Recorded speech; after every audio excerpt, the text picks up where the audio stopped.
Aloha, Jenifer. Mahalo for being with us today and helping us understand how important media is in not only our democracy, but also in our understanding of our role in society. Can you share a little bit, what are you doing at the University of Hawaiʻi School of Communications? Mahalo for having me on your show, and I'm very happy to speak with your audience. I'd love to talk about information and communication technology and democracy, because that's really the area of work that I do. So there's a lot to discuss here. I'm only going to distill a few kind of key things that are of concern, and towards the end, I can also give a few rays of hope. And so really, I'd like to focus mainly on online surveillance and personal data collection, and the role that that has in how that's being weaponized against our democracy. And so just over a decade ago, we were all very excited about the Arab Spring, what seemed to be the endless democratic potential of social media. And now just a few years later, we're sitting here saying, are we governed actually by these algorithms, or are we the ones that are essentially governing our nation? And so when it comes to personal data profiles, we've all heard about them. We've all heard of personal privacy.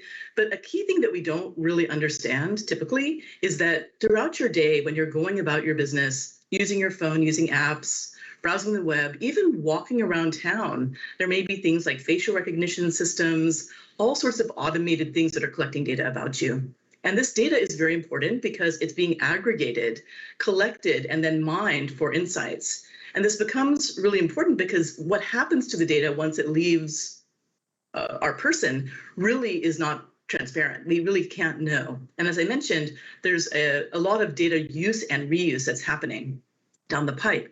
So on one hand, as a scholar, I and many others are very worried about the potential for discrimination caused by these types of algorithmic sorting.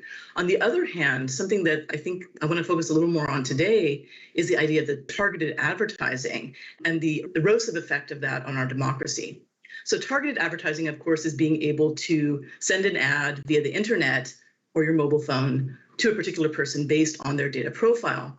Frankly, these profiles enable advertisers and others to understand a little bit more about how we think, what motivates us, what little nudge might push us in a certain direction to either have a belief, take an action, and so forth.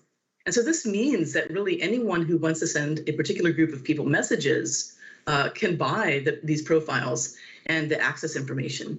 So a great example of this happened in 2017 when ProPublica discovered that Facebook was enabling potential advertisers to target what seemed to be sort of hate groups. And so this is obviously a huge problem. You can only imagine that people who would want to target these groups would have some type of hateful rhetoric. And so even in the less extreme cases that we're dealing with now, we're getting nudged in all sorts of direction by these advertisements and also by the so-called recommender algorithms. That is, when you watch something on YouTube or you go on TikTok, you're being recommended the next thing based on what it thinks you'll like. The problem is, of course, that all of this is really based on generating more money for the platforms, for the content creators, and so forth. And it's not really looking at our democracy. It's not looking at our community and the well-being of our community. So there's a ton of research, of course, about this. I won't go into a lot of detail because I know that your audience in particular, and me as well, really want to talk more about the solutions. So the hard news here is that there's not an easy solution, but there's a three-pronged approach we can use, I believe, to minimize this damage. The first thing, of course, is it's already being employed by a number of the tech firms themselves, the tech companies, the Facebooks, Metas, and so forth, is using algorithms or other technologies to do more filtering that is sort of policing these harmful or deleterious messages. That has been criticized as really not going far enough, though. And certainly it's only a very small part of the solution. A second one is, of course, our educational and social things, understanding better how to protect our data, understanding more about misinformation, disinformation, and so forth. So we know that there's bots, for example, social bots that are spreading vast amounts of information that is not only incorrect, but purposely incorrect in order to, again, nudge us in these certain directions. And then the third one, and I think a big one right now that's probably a giant piece of the puzzle, is really the policy and legal solutions. So we know, for example, that right now these platforms really aren't accountable.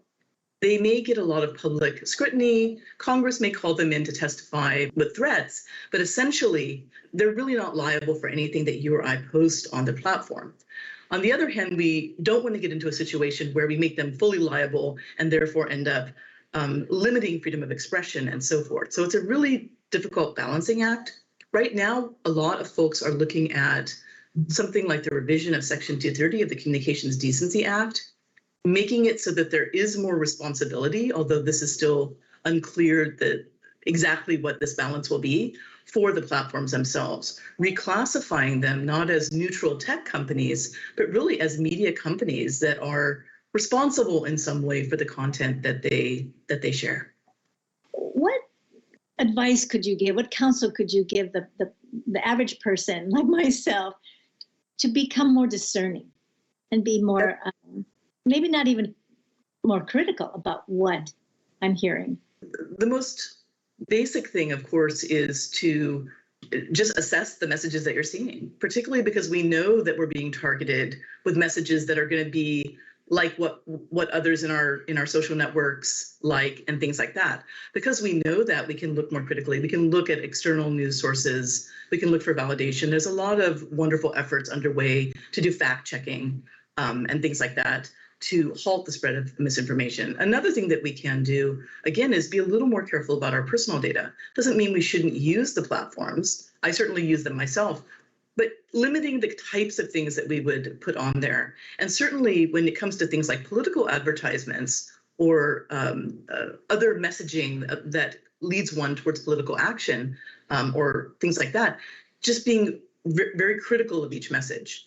It's not as easy to do as that, but that's really where we have to start.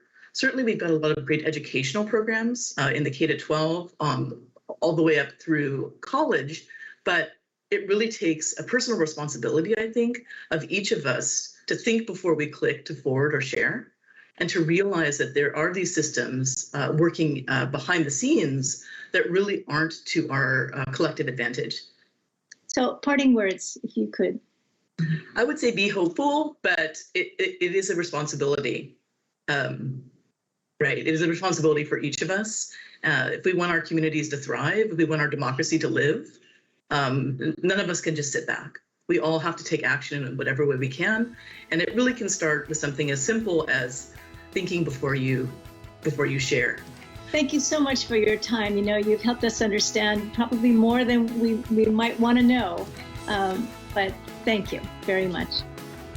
Thank you for listening to my conversation with Jenifer Winter, who is the professor at the University of Hawaiʻi School of Communications.